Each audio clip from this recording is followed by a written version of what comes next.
Buenos Aires, lunes, 9:53 de la mañana del 18 de julio de 1994. En la calle Pasteur 633, en el barrio de Once, la gente hacía lo que hace la gente un lunes a esa hora.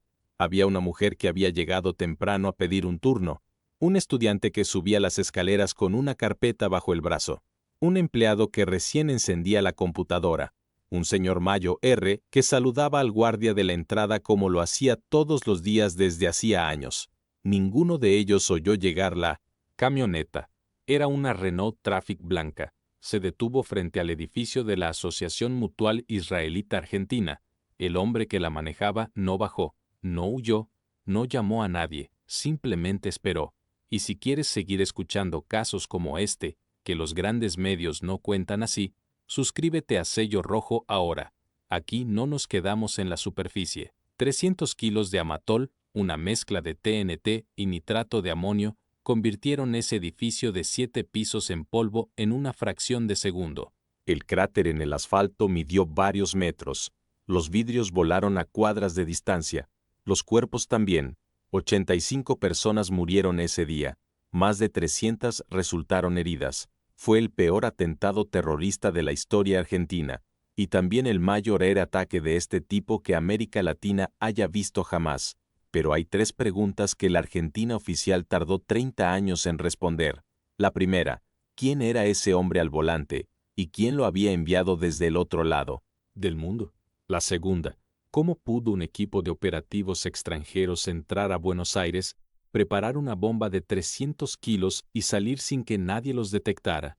Y la tercera, la más incómoda de todas, ¿por qué 3 décadas después ninguno de los cerebros detrás de esta masacre está preso?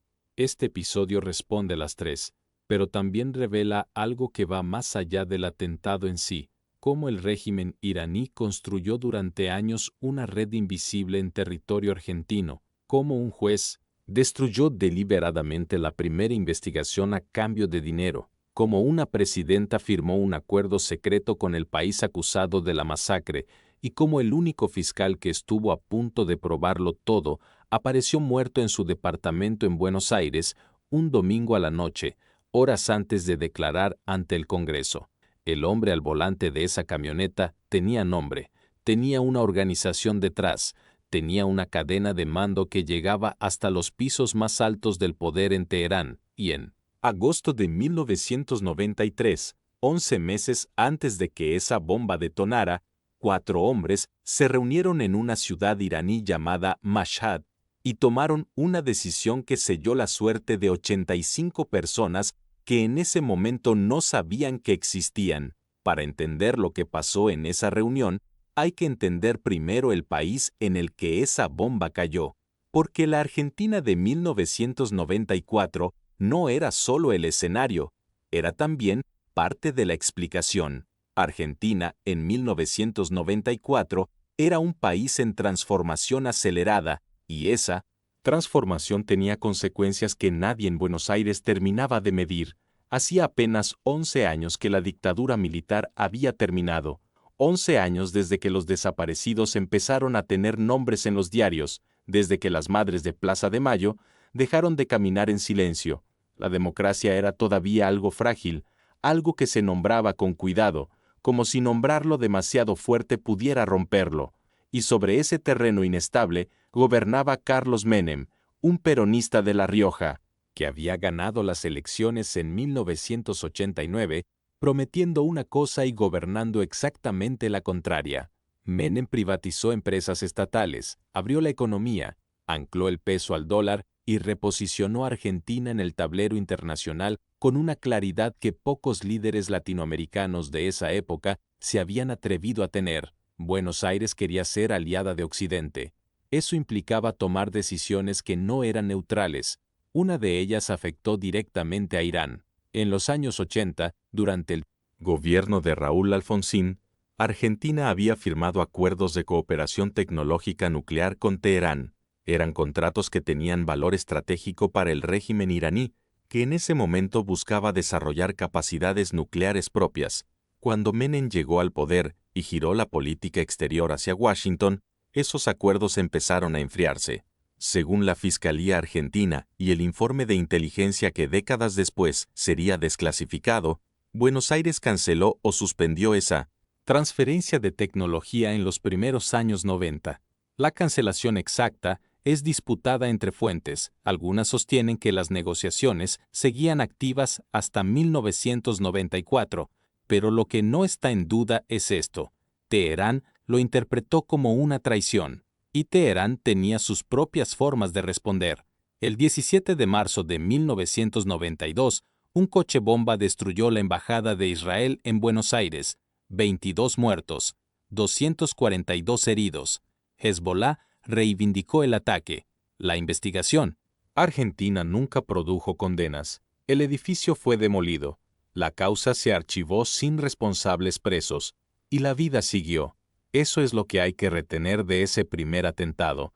No qué ocurrió, sino lo que no ocurrió después. Nadie fue condenado. Ninguna red fue desmantelada. Y los mismos operativos que habían ejecutado ese ataque en 1992 entendieron algo fundamental sobre Argentina.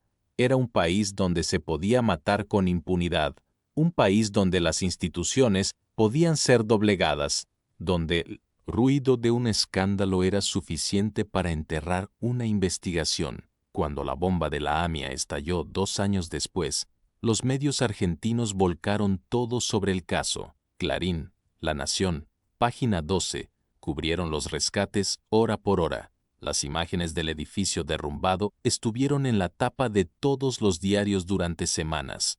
El dolor era real, masivo, visible, pero la dirección de la investigación, desde el primer día, fue tomando un rumbo que nadie cuestionó con suficiente fuerza ni Ese momento, la llamada pista local, la supuesta complicidad de agentes de la policía bonaerense, una pista que, como se descubriría años después, no era un error de los investigadores. Era una trampa construida a propósito. La prensa internacional, la BBC, el New York Times, los grandes diarios europeos, conectó el atentado de la AMIA con el de la embajada israelí de 1992 casi de inmediato. La hipótesis de Hezbollah y de patrocinio iraní circuló en los primeros días, pero en Buenos Aires, esa hipótesis fue descartada por las autoridades durante años. La investigación oficial fue hacia otro lado.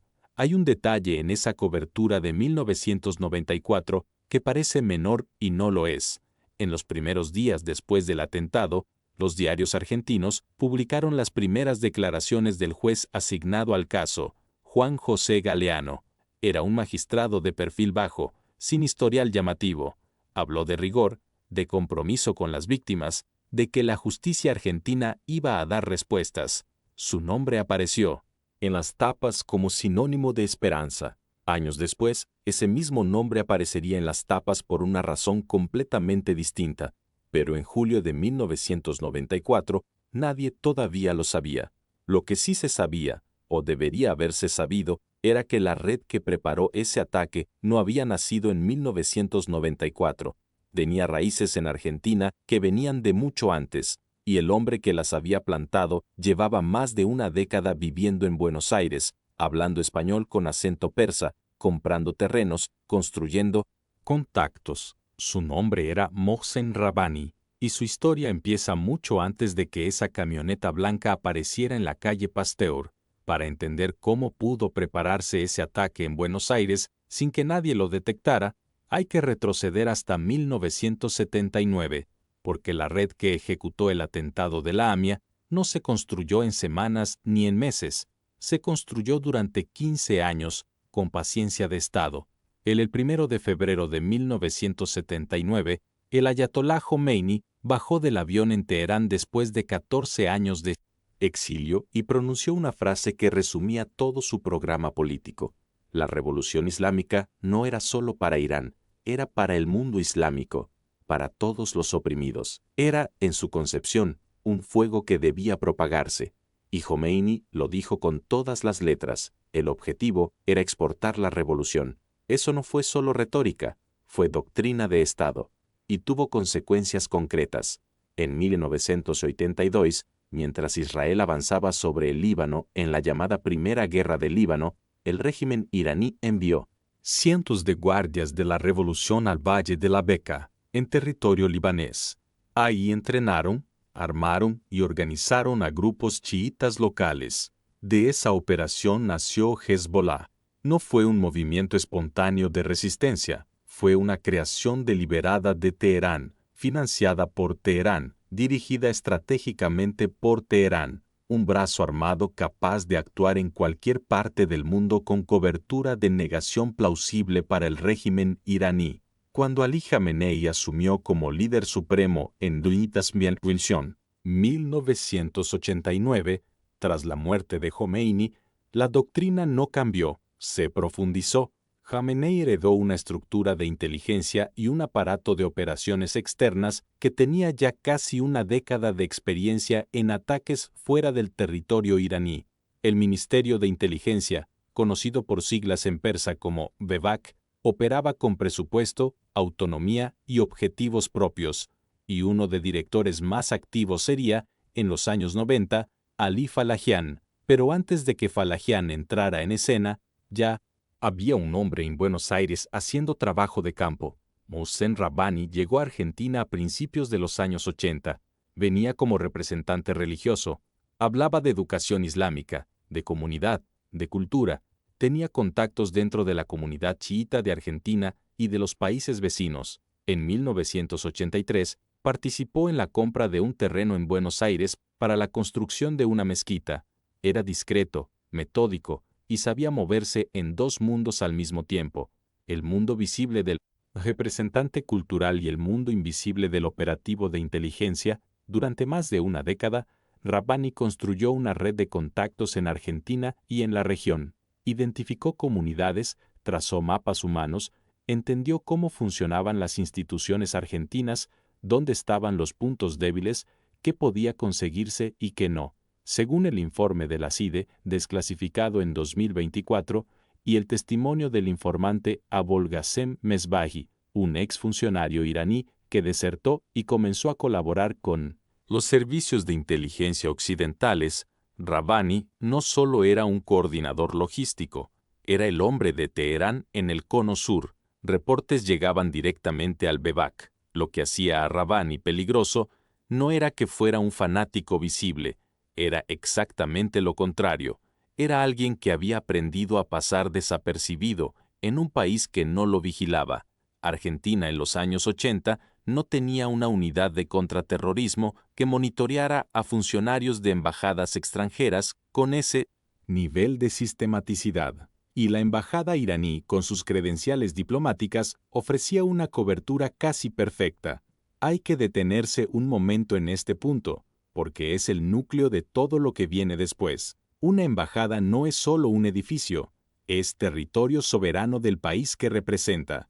Sus funcionarios tienen inmunidad diplomática, sus comunicaciones no pueden ser intervenidas legalmente por el país anfitrión. Maletas diplomáticas no pueden ser revisadas en aduana. En otras palabras, una embajada en un país democrático con Estado de Derecho es, si se usa con suficiente cinismo, el escondite perfecto para una operación clandestina. Rabbani lo sabía, Falahian lo sabía, y Jamenei lo sabía.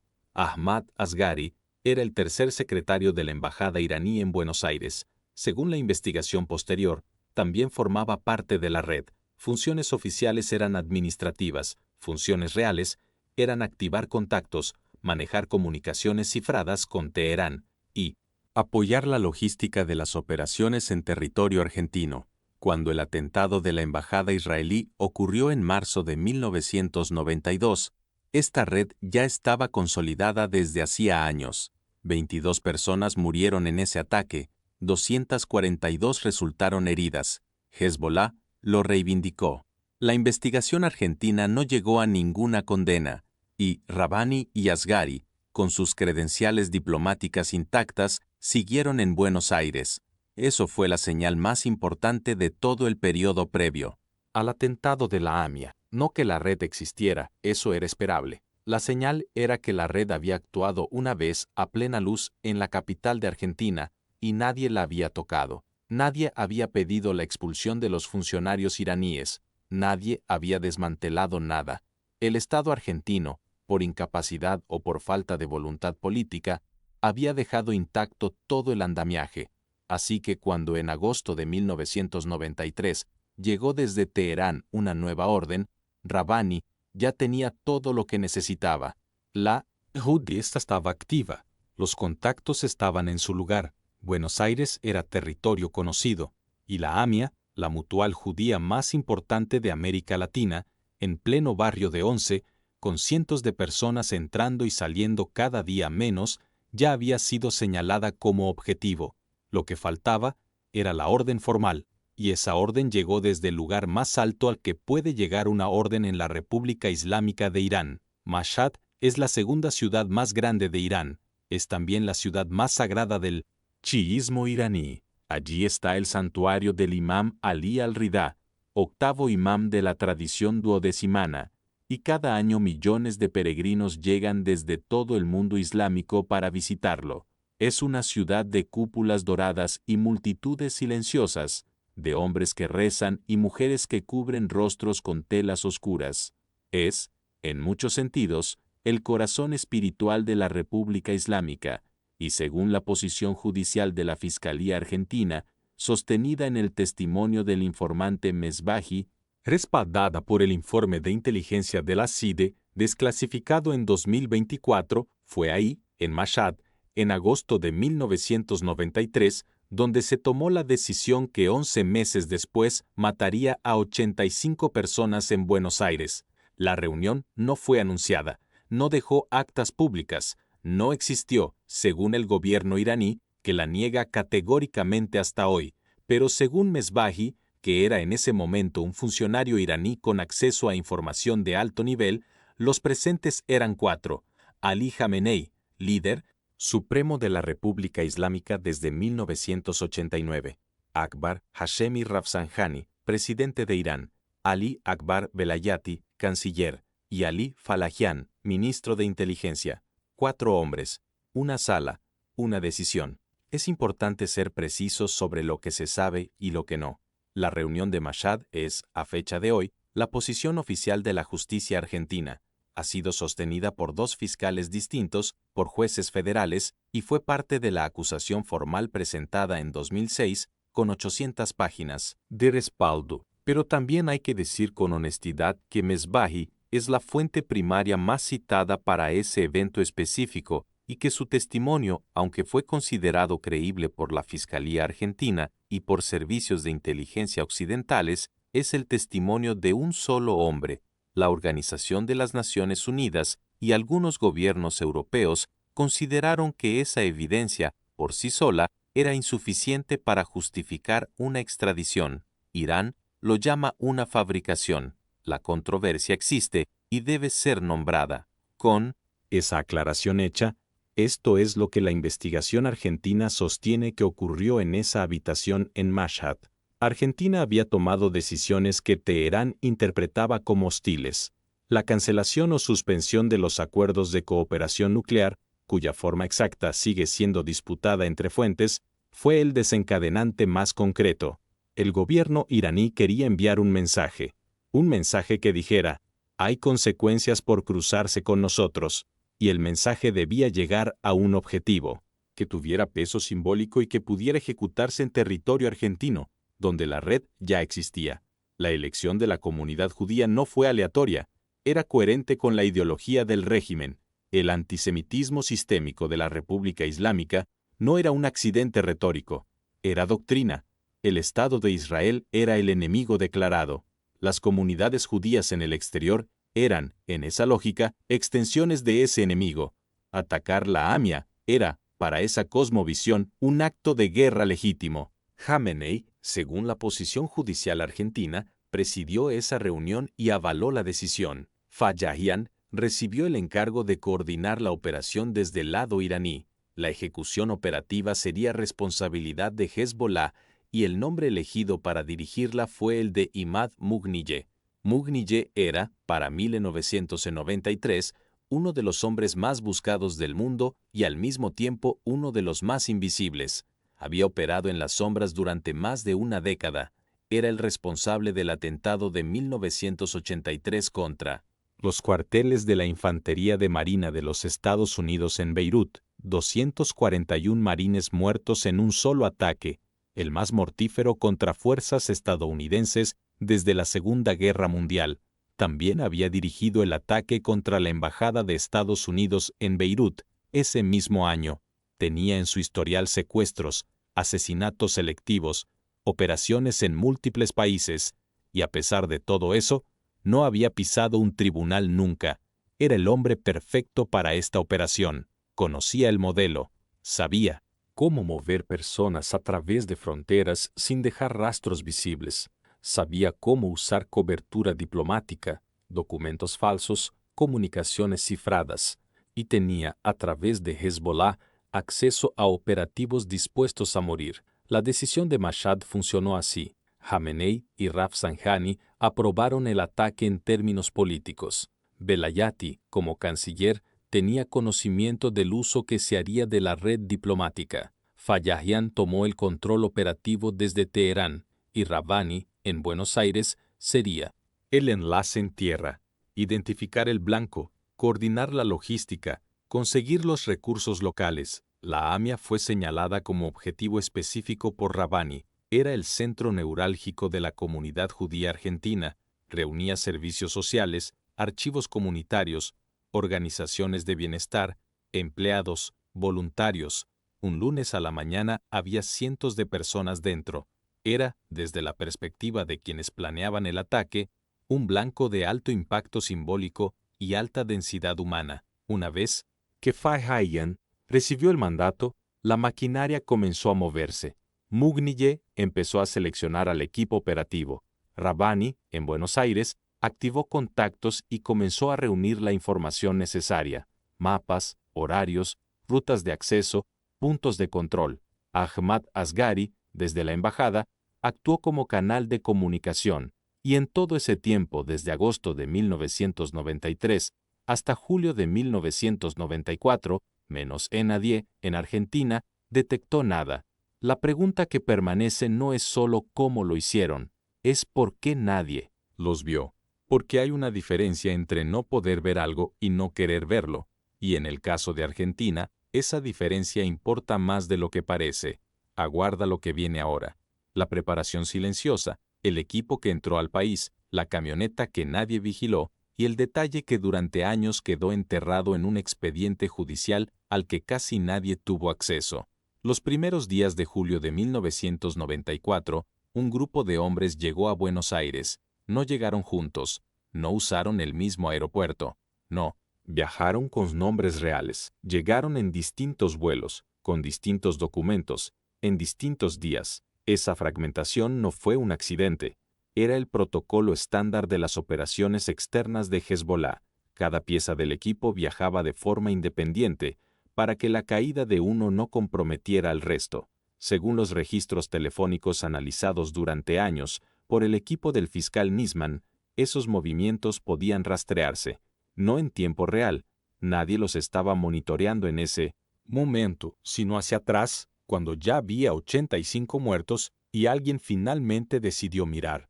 El equipo operativo de Hezbollah entró a Argentina con una misión concreta y un tiempo limitado. No venían a vivir aquí, venían a hacer una cosa y desaparecer. Rabbani ya había hecho la parte más lenta del trabajo. Durante meses había recopilado información sobre la AMIA, los horarios de mayo, afluencia, las rutas de acceso desde distintos puntos de la ciudad, la configuración del edificio, el tipo de seguridad que tenía en la entrada. Había trazado el camino que debía recorrer la camioneta para llegar desde el lugar de preparación hasta la calle Pasteur 633, sin pasar por ningún control que pudiera detenerla, y había conseguido la camioneta. Carlos Tejeldín era un vendedor de autos de Buenos Aires con antecedentes penales. Era parte de un circuito informal de compraventa de vehículos robados o adulterados, un mundo gris en el que los documentos podían ajustarse y los orígenes podían borrarse. Según la investigación, fue a través de Tejeldín que la red accedió a la Renault Traffic blanca que se usaría en el atentado. La transacción no fue directa, hubo intermediarios. Pero el vehículo llegó a manos de quienes lo necesitaban. La camioneta fue preparada. 300 kilos de amatol, una mezcla de TNT y nitrato de amonio de alta capacidad destructiva, fueron cargados en el interior. El amatol era un explosivo industrial, el tipo de material que en otros contextos se usa en demoliciones controladas. En este contexto, en el interior de una camioneta estacionada frente a un edificio de 7 pisos lleno de gente, era un arma de destrucción masiva, de baja tecnología y altísima eficiencia. La camioneta fue escondida durante los días previos al ataque. Nadie la buscaba. Nadie tenía razones para buscarla. El hombre elegido para conducirla hasta el blanco y detonarla era Ibrahim Berro. Era libanés, miembro de Hezbollah. Su identidad no fue confirmada de inmediato. Tardó años en establecerse a través de testimonios de familiares y análisis forenses de los restos encontrados en el lugar. Murió en el acto. Tenía 22 años, según algunas fuentes, aunque la cifra exacta de su edad no está completamente confirmada.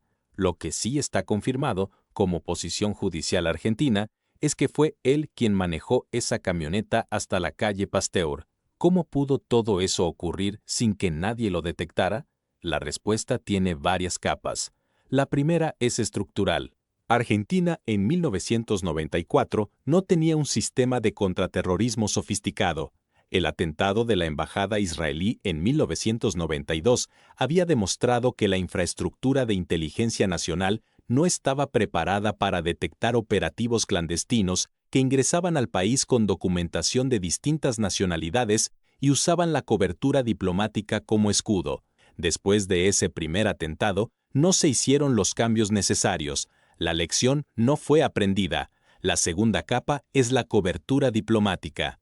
Ghabbani y Asghari operaban dentro de la embajada iraní. Sus comunicaciones, movimientos, contactos estaban protegidos por inmunidad diplomática. Para intervenir comunicaciones o monitorear actividades de forma sistemática, el Estado argentino hubiera necesitado una decisión política de alto nivel que nunca se tomó. La tercera capa es más incómoda.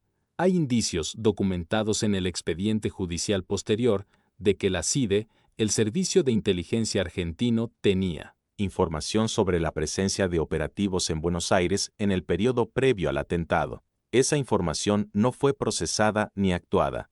No está claro si fue negligencia, incompetencia o algo más deliberado. Lo que sí está claro es que el sistema falló. Y así, un equipo de operativos entrenados entró a Buenos Aires, preparó una bomba y salió del país sin ser detenido. Los que quedaron para ejecutar el ataque final eran, en ese esquema, los prescindibles. Ibrahim Berro era el último eslabón de una cadena que empezaba en Teherán y terminaba en la calle Pasteur. El 17 de julio de 1994, la noche antes del atentado, Buenos Aires era una ciudad normal. Había partidos de fútbol en la televisión, bares llenos, gente en los parques. El invierno porteño ponía una capa de frío seco sobre las calles. Nadie sabía lo que iba a pasar al día siguiente. Nadie, excepto los que lo habían planeado. A las 9:53 de la mañana del 18 de julio de 1994, la Renault Trafic blanca se detuvo en la calle Pasteur 633, y lo que ocurrió en ese segundo cambió para siempre la historia de Argentina menos, y debería haber cambiado el mundo que vino después, aunque no lo hizo de la manera en que debía. El edificio tardó menos de un segundo en colapsar. Los 7 pisos de la sede de la Asociación Mutual Israelita Argentina se vinieron abajo sobre sí mismos como si la tierra los hubiera tragado. La onda expansiva rompió ventanas a cuadras de distancia. Autos estacionados en la calle quedaron aplastados bajo los escombros. El humo negro se vio desde varios barrios de Buenos Aires. Los que estaban a pocas cuadras creyeron que había sido un accidente de gas. Los que estaban dentro no tuvieron tiempo de pensar nada. Los rescatistas llegaron en minutos, pero lo que encontraron era una montaña de hormigón, hierro retorcido y polvo. La búsqueda duró días. Cada hora que pasaba, la posibilidad de encontrar sobrevivientes disminuía. 85 personas murieron, más de 300. Resultaron heridas, muchas de ellas de gravedad. con quemaduras, fracturas múltiples y lesiones permanentes. Entre los muertos había personas de todas las edades y de todos los rincones de la vida cotidiana. Diana Wollman tenía 38 años y era empleada de la AMIA. Hernán Weissman tenía 21 y había ido a buscar información sobre un trámite. Adriana Reckman tenía 34 y trabajaba en el archivo. Gustavo Frimerman tenía 41 y era contador. Había una mujer que estaba por renovar su pasaporte. Había un hombre que había ido a buscar un certificado para un trámite de jubilación. Había estudiantes, voluntarios, empleados de la cocina comunitaria. La AMIA no era una institución abstracta, era un centro de servicios que atendía cada día cientos de personas que necesitaban cosas concretas y ordinarias. Un turno médico, una bolsa de alimentos, ayuda con la búsqueda de empleo, documentación para emigrar o para quedarse. Ninguna de esas personas eligió ese día. Ninguna eligió ser el instrumento de la venganza de un régimen a miles de kilómetros de distancia. Argentina entera vio las imágenes de los rescates. La televisión transmitió en vivo durante horas. Las familias esperaban en la vereda, con fotos en la mano, preguntando si alguien había visto a su hijo, a su esposa, a su padre. El dolor era visible, masivo, sin eufemismo. El gobierno de Menem decretó 3 días de duelo nacional. El mundo expresó condolencias, y en Buenos Aires, en los días que siguieron, la pregunta que todos se hacían era la misma: ¿quién hizo esto? La respuesta correcta ya circulaba. La hipótesis de Hezbollah y de patrocinio iraní fue nombrada por la prensa internacional desde los primeros días. Los antecedentes eran demasiado claros para ignorarlos. El mismo patrón, el mismo tipo de explosivo, la misma ausencia de reivindicación directa, pero los mismos círculos de sospecha. 2 años antes, en la embajada israelí, había ocurrido algo similar y nadie había sido condenado. La segunda vez que golpeaban más fuerte, pero la investigación oficial tomó otro camino. El juez Juan José Galeano fue designado como juez instructor del caso. En los primeros días trabajó sobre distintas hipótesis, pero muy pronto la investigación comenzó a concentrarse en lo que se conoció como la pista local, la teoría de que agentes de la policía bonaerense habían tenido participación en el atentado, ya sea facilitando el acceso a recursos o proporcionando protección operativa a los perpetradores. El primer arrestado fue Carlos Tejeldín, 9 días después del atentado. El 27 de julio de 1994 estaba vinculado a la camioneta. Tenía antecedentes. Parecía, desde afuera, un punto de entrada sólido. Y lo era, pero en una dirección que la investigación no tomó. En cambio, Galeano y su equipo construyeron el caso en torno a la supuesta complicidad policial. Esa teoría requería que Tejeldín modificara su versión de los hechos para involucrar a agentes de la bonaerense. Y Tejeldín modificó su versión, pero no porque lo hubieran convencido con evidencia. En el año 2001 se filtró una grabación. En ella, el juez Galeano hablaba con Tejeldín, y en esa grabación quedaba registrado que Galeano había pagado $400,000 al testigo clave para que modificara su declaración y señalara a los policías. $400,000. No fue un error de procedimiento, no fue una presión institucional mal gestionada, fue una compra deliberada de testimonio falso, financiada con fondos de la CIDE, ejecutada por el propio juez instructor del caso. El escándalo fue enorme. Galeano fue removido de la causa, fue procesado penalmente, pero el daño ya estaba hecho. El primer juicio oral, que comenzó en 1999 y terminó en 2004, fue un desastre judicial sin precedentes.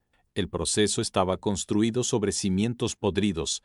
El testimonio de Tejeldín, que había sido comprado, era central en la acusación. Cuando eso quedó expuesto, no hubo condena posible.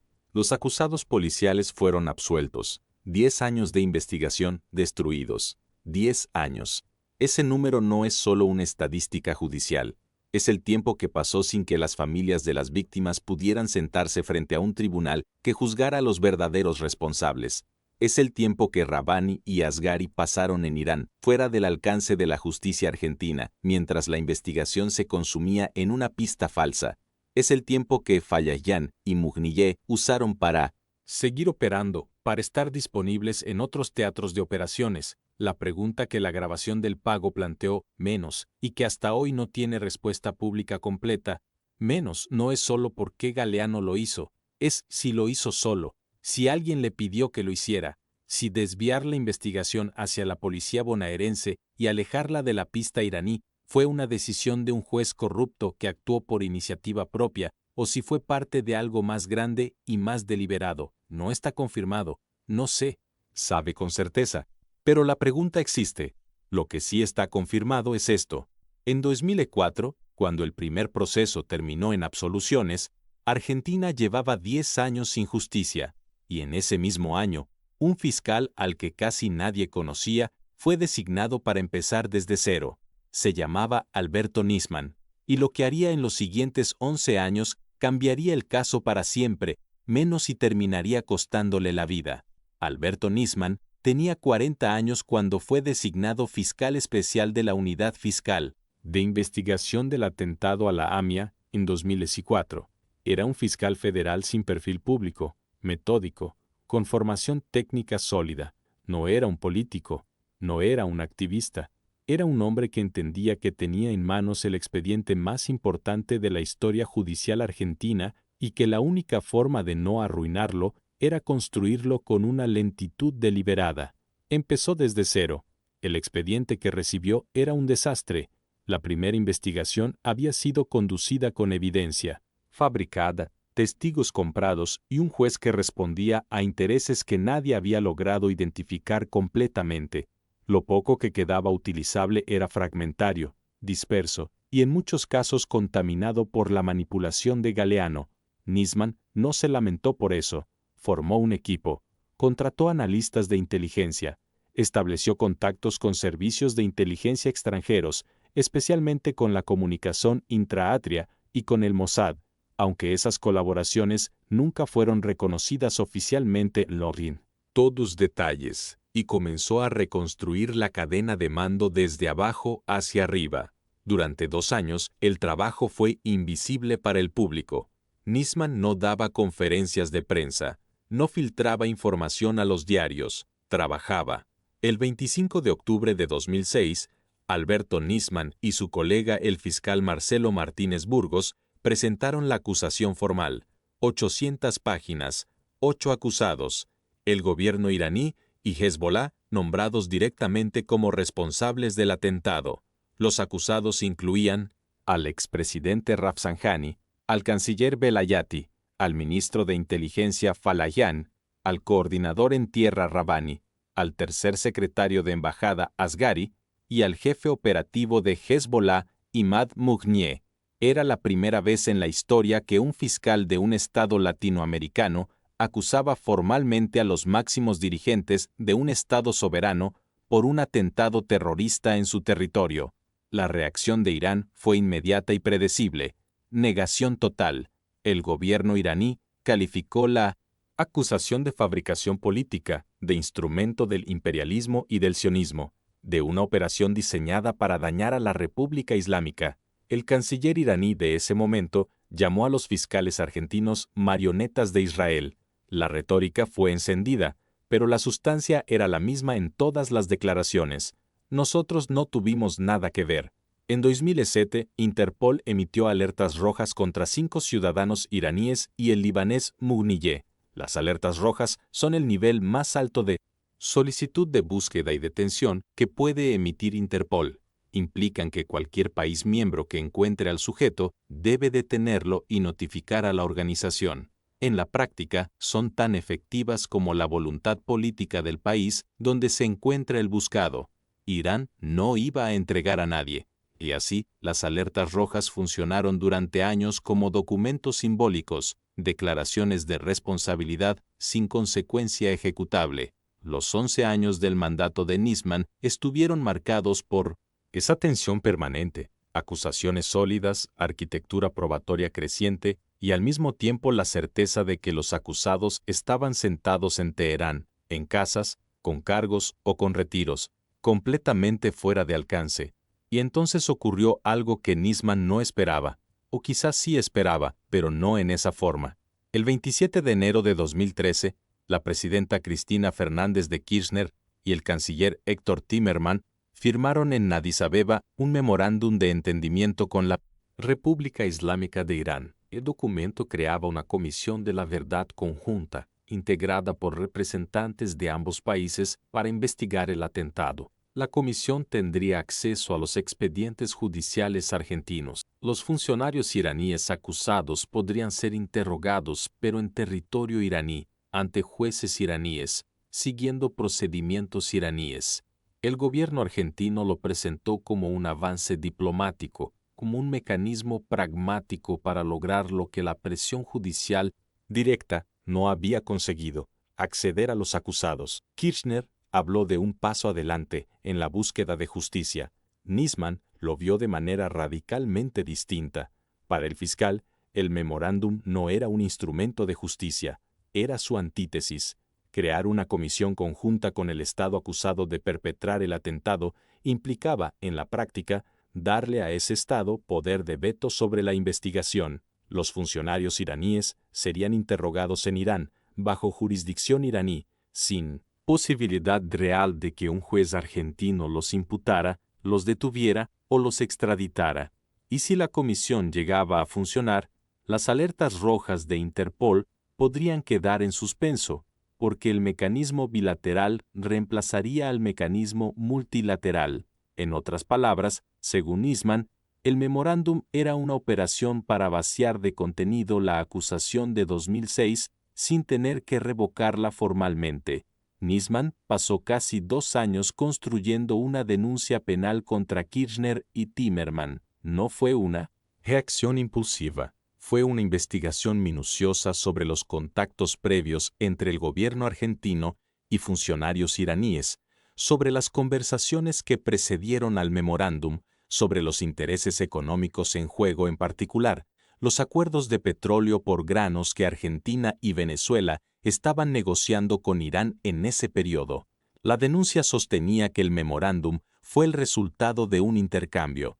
Argentina levantaría la presión judicial sobre los acusados iraníes a cambio de beneficios comerciales. El 14 de enero de 2015, Nisman presentó formalmente esa denuncia penal ante la justicia argentina, 400 páginas. Kirchner y Timerman como imputados. Acusación de encubrimiento agravado del atentado a la AMIA. Argentina entera se detuvo. Era una acusación sin precedentes. Un fiscal especial acusando a la presidenta en ejercicio de traicionar a las víctimas del peor atentado de la historia del país. Los diarios lo pusieron en tapa. Los canales de televisión lo transmitieron en vivo. Kirchner publicó una larga carta en redes sociales calificando la denuncia de operación política montada en su contra. Aliados hablaron de persecución, de manipulación mediática, de un fiscal que había sido usado como herramienta por servicios de inteligencia opositores. Nisman no respondió públicamente a esas acusaciones. Tenía algo más inmediato. El lunes 19 de enero de 2015, estaba citado a declarar ante la Comisión de Seguridad Interior del Estado del Congreso. Iba a presentar en persona, ante los legisladores, las pruebas que sostenían su denuncia. El domingo 18 de enero a la noche, colaboradores intentaron comunicarse con él. No respondía el teléfono. El lunes por la mañana, cuando quedó claro que no iba a aparecer, los custodios y su exesposa, la también fiscal Sandra Arroyo Salgado, forzaron la entrada al departamento de Puerto Madero donde vivía. Lo encontraron en el baño. Había un disparo en la cabeza. El arma estaba junto a su cuerpo. Era una pistola calibre 22 que pertenecía a Diego Lagomarsino, su colaborador informático, quien declaró habérsela prestado horas antes, el sábado a la noche, diciendo que Nisman le había pedido el arma porque se sentía amenazado. Y así, el hombre que había pasado 11 años construyendo el único caso sólido contra Irán por el atentado más mortífero de la historia argentina, murió la noche anterior a su comparecencia más importante, 4 días después de presentar la denuncia que podía cambiar el futuro político del país. Las primeras horas después del hallazgo del cuerpo fueron caóticas de una forma muy específica. Cada actor tenía razones para instalar su propia versión de los hechos, y todos lo hicieron al mismo tiempo. El gobierno de Kirchner, a través de funcionarios cercanos, deslizó casi de inmediato la hipótesis del suicidio. Un fiscal bajo presión extrema, que había presentado una denuncia que no tenía sustento, que sabía que iba a quedar expuesto ante el Congreso. Alguien que no pudo con el peso de lo que había hecho. Esa fue la narrativa que comenzó a circular desde los círculos oficialistas en las primeras horas del lunes 19 de enero de 2015. La hipótesis contraria, que había sido asesinado, también empezó a circular de inmediato, impulsada por la oposición, por organizaciones de la comunidad judía y por varios analistas de seguridad. Las circunstancias eran demasiado convenientes para que nadie las cuestionara. Un fiscal que muere la noche antes de presentar evidencia ante el Congreso con un arma prestada horas antes por un colaborador en un departamento de acceso restringido, sin testigos. La primera pericia forense fue deficiente. Las condiciones del lugar del hallazgo fueron perturbadas antes de que los técnicos llegaran. Esa cadena de custodia rota sería uno de los factores que complicaría el análisis posterior. Reconstruyamos lo que está documentado sobre las últimas 48 horas de Alberto Nisman. El sábado 17 de enero de 2015, Nisman mantuvo contacto con varios colaboradores. Según declaraciones posteriores, estaba bajo tensión. La denuncia contra Kirchner había desatado una tormenta pública que él sabía que tenía consecuencias personales y profesionales. En algún momento de ese sábado, llamó o se comunicó con Diego Lagomarsino, su informático de confianza. Le pidió un arma. Lagomarsino declaró que él accedió, que le llevó la pistola calibre 22 al departamento de Puerto Madero, que Nisman le dijo que se sentía amenazado y que necesitaba protección.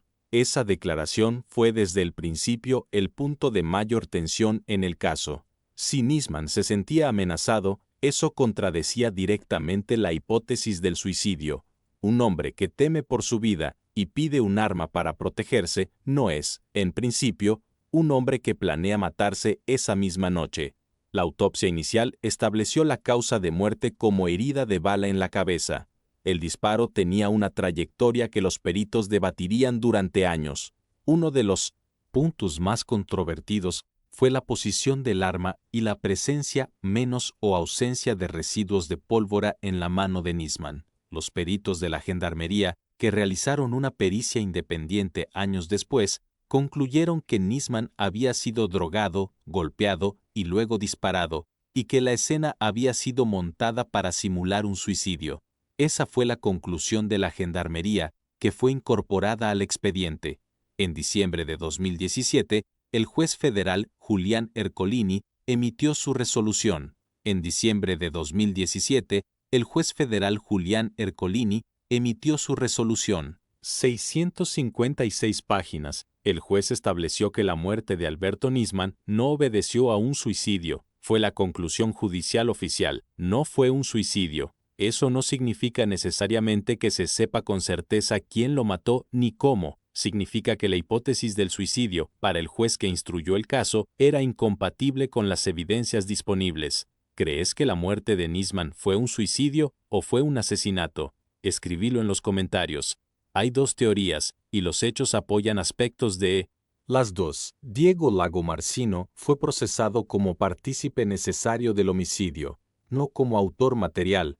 La investigación no estableció que él haya disparado, sino como la persona que, al proporcionar el arma, facilitó el crimen. Lagomarsino negó categóricamente cualquier participación consciente en la muerte de Nisman. Declaró que creyó genuinamente que el fiscal necesitaba el arma para defenderse. Su caso siguió teniendo apelaciones y movimientos procesales hasta 2025, con el estatus exacto de su situación legal sujeto a actualizaciones que deben verificarse al momento de producción de este episodio. Lo que sí está claro es quién no fue investigado con la misma profundidad, quién encargó la operación, si es que fue una operación, si alguien le pidió a Lagomarsino que llevara el arma esa noche, si hubo más personas involucradas, si hubo órdenes que vinieron de arriba. Esas preguntas no tienen respuesta pública confirmada. Lo que sí tiene respuesta es esto. En 2020, Mohsen Rabbani, el hombre que desde Buenos Aires había coordinado la logística del atentado, que vive en Irán y tiene alerta roja de Interpol vigente, publicó declaraciones en las que ofreció su propia teoría sobre la muerte de Nisman. Lo dijo sin ironía aparente, sin conciencia menos o con plena conciencia de la obscenidad que implicaba que él opinara sobre la muerte de un fiscal que lo había acusado formalmente por 85 muertes. La muerte de Nisman no cerró el caso, pero lo cambió, lo convirtió en algo más grande que un expediente judicial. Lo convirtió en el símbolo de todo lo que este caso representaba, que investigar el crimen de Estado más grave de la historia argentina podía costar la vida, que los mecanismos de impunidad no terminaban con la corrupción de un juez en los 90, que llegaban, si era necesario, hasta el final. Si este canal te está mostrando lo que los medios no cuentan con esta profundidad, suscríbete a Sello Rojo ahora. Hay más casos como este esperando, y los próximos son igual de importantes. El caso, sin embargo, no murió con Nisman. Siguió, y lo que vino después, lo que ocurrió entre 2024 y 2025-C, cambió formalmente el estatus jurídico de todo lo que había ocurrido hasta ese momento, porque por primera vez en 30 años, un tribunal argentino dijo con todas sus letras lo que muchos sabían, pero ninguna sentencia había formalizado. Cuando Alberto Nisman murió en enero de 2015, el expediente que había construido durante 11 años no desapareció. Quedó. Miles de páginas. Registros telefónicos, testimonios, análisis de inteligencia, comparaciones de patrones operativos entre el atentado de 1992 y el de 1994. Un edificio documental que otros fiscales tuvieron que aprender a habitar sin su arquitecto. Y mientras la Argentina política se dividía entre quienes creían que Nisman había sido asesinado y quienes sostenían que se había suicidado, el expediente del atentado en sí, el que preguntaba quién había matado a 85 personas en julio de 1994, siguió avanzando, lentamente, con obstáculos, con apelaciones y contraapelaciones, pero avanzando. Llevaba en paralelo otra investigación que los argentinos conocían menos, la del informe de inteligencia de la CIDE, que había sido elaborado en 2003 y que desde entonces estaba clasificado. Era un documento interno de los servicios de inteligencia argentinos, construido con acceso a materiales que no estaban en el expediente público, 10.000 páginas de evidencia sistematizada, un análisis exhaustivo de la planificación iraní, de los movimientos de Rabbani y Asghari, de la coordinación con Hezbollah, de los canales de comunicación utilizados. Ese informe había existido durante más de 20 años sin que la mayoría de los argentinos supiera que existía. Clasificado, guardado. En junio de 2024, el juez Ariel Lijo ordenó su desclasificación. Lo que ese documento contenía no era sorprendente para quienes habían seguido el caso de cerca, pero tenía un peso diferente al de los testimonios y los análisis previos, porque era el propio Estado argentino, menos a través de su servicio de inteligencia, diciendo en documento oficial, con nombres y fechas, que Irán y Hezbollah habían planificado y ejecutado el atentado. No era la teoría de un fiscal, no era el testimonio de un desertor iraní. Era la conclusión institucional de la inteligencia argentina, documentada en 2003, que durante más de 2 décadas había permanecido enterrada. La desclasificación fue el último gran ladrillo en una construcción que venía de lejos. Pero antes de ese momento, es necesario detenerse en el tejido de contradicciones y certezas que el caso había dejado visible con el paso de los años. Porque hay una diferencia entre lo que está confirmado, lo que está en disputa, y lo que directamente sigue sin respuesta. Lo que está confirmado sin margen de duda, el edificio de la AMIA fue destruido por una camioneta bomba el 18 de julio de 1994. Murieron 85 personas. Ibrahim Berro condujo la camioneta. La red iraní en Buenos Aires, con Rabbani como coordinador, preparó la logística del ataque. La acusación formal de 2006 sostuvo esa cadena con 800 páginas de documentación. El informe de la CIDE de 2003, desclasificado en 2024, respaldó esa conclusión. El fallo judicial de 2024 declaró a Irán Estado terrorista responsable del atentado. Lo que está en disputa, la reunión de Mashhad de agosto de 1993, es la posición judicial argentina y está documentada por el testimonio de Mesbahi y por el informe de la CIDE, pero Irán la niega categóricamente.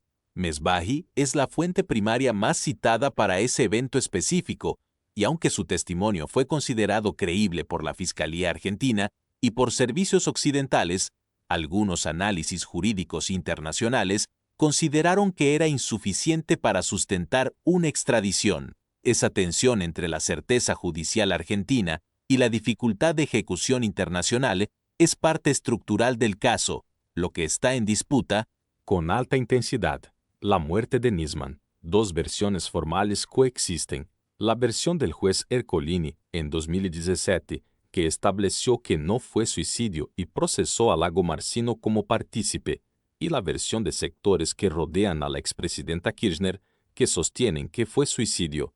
Ambas versiones tienen respaldo parcial, ninguna tiene respaldo completo. El caso sigue abierto en sus ramificaciones más oscuras. Lo que sigue sin respuesta, ¿quién ordenó la muerte de Nisman? Si es que fue ordenada. Si el desvío de la investigación hacia la pista local en los años 90 fue solo un juez corrupto actuando por iniciativa propia, o fue parte de un esquema más amplio de encubrimiento. ¿Cuántas personas en el Estado argentino sabían en 1994 que la red iraní estaba activa en Buenos Aires y no actuaron? ¿Por qué Argentina firmó un pacto con el país que mató a 85 de ciudadanos? Deja tu teoría en los comentarios. Hay más de una respuesta posible y ninguna es simple. El memorándum de 2013 tiene su propio capítulo en esta historia de contradicciones. Kirchner lo defendió como pragmatismo. Nisman lo denunció como traición. El memorándum fue luego declarado inconstitucional por la Corte Suprema Argentina y no llegó a implementarse en términos originales, pero la causa penal contra Kirchner y Timerman por encubrimiento sí fue elevada a juicio oral. Kirchner negó y sigue negando cualquier responsabilidad. El proceso judicial continuaba activo en 2025. La causa contra los 10 acusados iraníes y libaneses también avanzó. En 2025, Argentina inició el proceso de juicio en ausencia, un mecanismo que permite juzgar a personas que no están presentes en el país. Es un instrumento legal que tiene limitaciones prácticas obvias. Una sentencia en ausencia no captura a nadie, pero tiene un valor simbólico y jurídico que no debe subestimarse. Establece, con fuerza de cosa juzgada, la responsabilidad formal de personas concretas por crímenes concretos, y en la historia de la impunidad de este caso, cada establecimiento formal de responsabilidad es un ladrillo en una pared que tardó 30 años en empezar a construirse. El 12 de abril de 2024, un tribunal federal argentino emitió una resolución que no tenía precedentes en América Latina. Declaró a la República Islámica de Irán Estado terrorista, responsable del atentado a la AMIA del 18 de julio de 1994. No era una opinión editorial, no era una declaración política de un partido de oposición, era un fallo judicial, formal, emitido por un tribunal federal de la República Argentina con fuerza de derecho. Por primera vez en 30 años de investigación, un órgano del Estado argentina dijo con todas letras lo que la evidencia acumulada durante décadas señalaba. El régimen iraní planeó, financió y ejecutó el mayor del atentado terrorista de la historia latinoamericana. La declaración de Irán como Estado terrorista tuvo efectos jurídicos concretos dentro del sistema legal argentino. Abrió la puerta a medidas que antes estaban bloqueadas por consideraciones de derecho internacional y soberanía diplomática, y sentó las bases para lo que vendría un año después. Si llegaste hasta acá en este episodio, suscríbete a Sello Rojo. Cada semana, un caso que el sistema quiso silenciar, investigado a fondo. En junio de 2024, cuando el juez Ariel Lijo ordenó la desclasificación del informe de la CIDE, elaborado en 2003, el cuadro se completó con un respaldo documental que la acusación de Nisman no había tenido acceso a mostrar públicamente. 10.000 páginas de inteligencia argentina confirmaban, desde adentro del propio Estado, la cadena de mando que iba de Teherán hasta la calle Pasteur. Las dos grandes evidencias del caso, la testimonial, a través de Mesbahi, y el equipo de Nisman, y la documental de inteligencia, estaban ahora en el mismo plano jurídico y público. Y entonces, en abril de 2025, la Fiscalía Argentina dio el paso más audaz de los 31 años de historia de este caso. Solicitó formalmente la detención de Ali Jamenei, el líder supremo de la República Islámica de Irán, el hombre que, según la posición judicial argentina, presidió la reunión de Mashhad en agosto de 1993 y avaló la decisión de atacar un objetivo judío en Buenos Aires, el hombre que lleva gobernando Irán desde 1989 y que, a 2025, sigue siendo la máxima autoridad política y religiosa de ese Estado. Era la primera vez en la historia que una fiscalía de un Estado soberano solicitaba formalmente la detención del líder supremo de Irán por conexión directa con un atentado terrorista. No hay otro precedente comparable en el derecho internacional contemporáneo. ¿Pensás que Jamenei algún día va a pisar un tribunal? Muy pocos crímenes de Estado terminaron en condena real. Contanos qué crees en los comentarios. La respuesta de Irán fue, como siempre, de negación total. El gobierno iraní calificó el pedido de detención como un acto político sin respaldo jurídico, como una nueva expresión de lo que llama la conspiración sionista contra la República Islámica. Ningún gobierno extranjero anunció intención de ejecutar la orden. Jamenei no fue detenido, no va a ser detenido mañana. Eso hay que decirlo con claridad, porque la distancia entre un pedido de detención y una detención real mide exactamente la diferencia entre el derecho y el poder. La Fiscalía Argentina puede pedir, no puede ejecutar. El sistema de Interpol puede emitir alertas, no puede arrestar a nadie en Teherán, y ningún Estado occidental, con relaciones funcionales con Irán, va a arriesgar esas relaciones para ejecutar una orden de detención que el Estado iraní rechaza como ilegítima. Entonces, ¿para qué sirve el pedido de detención de Jamenei? Sirve para que conste, sirve para que en algún archivo jurídico de este mundo quede registrado, con fecha y firma, que el Estado argentino llegó a la conclusión de que el hombre que gobierna Irán ordenó matar a 85 de ciudadanos. Sirve para que esa conclusión sea parte del registro histórico formal de la humanidad. Sirve para que las generaciones que vienen sepan que hubo un Estado pequeño, lejano, con recursos limitados, 30 años después de los hechos que se negó a dejar pasar.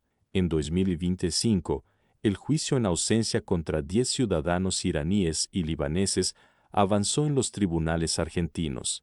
El proceso tenía sus limitaciones, incertidumbres procedimentales, obstáculos logísticos, pero avanzaba, y en ese avance, lento como todo en este caso, estaba la única forma de justicia que Argentina podía construir sin la cooperación de un régimen que nunca iba a cooperar. Los acusados están en Irán. Fallahian está en Irán. Rabbani está en Irán. Mugniyeh fue asesinado en Damasco en 2008 en una operación atribuida a Israel. Murió, nunca juzgado, nunca condenado por ningún tribunal.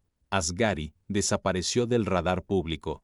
Y Jamenei sigue siendo el líder supremo. La consecuencia inmediata del fallo de 2024 y del pedido de 2025 no fue la captura de nadie.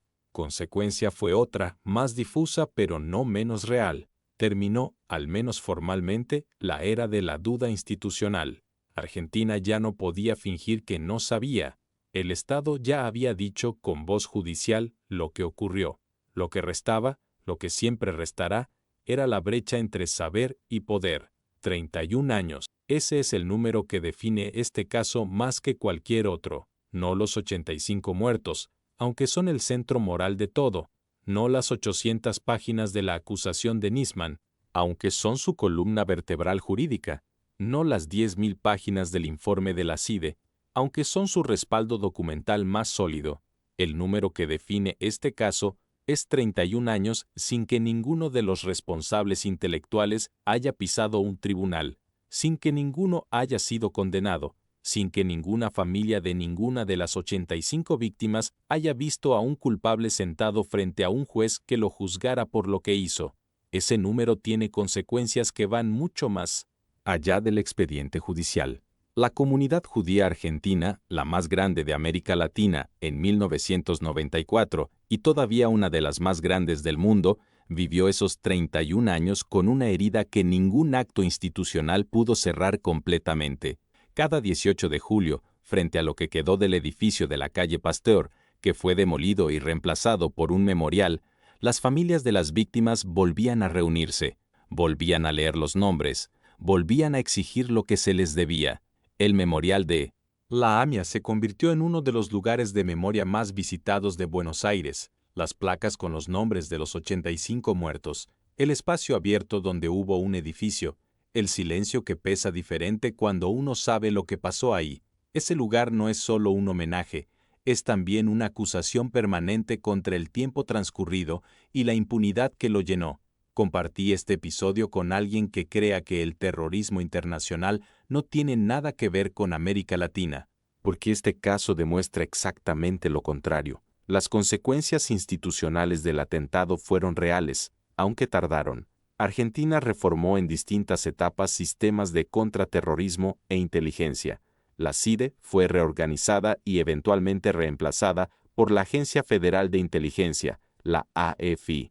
Las unidades de investigación fiscal especializadas como la UFI-AMIA que tuvo a Nisman establecieron un modelo de trabajo que antes no existía. La cooperación con servicios de inteligencia extranjeros se profundizó, y el sistema judicial argentino acumuló, a través de este caso, una experiencia en derecho antiterrorista internacional que no tenía antes de 1994.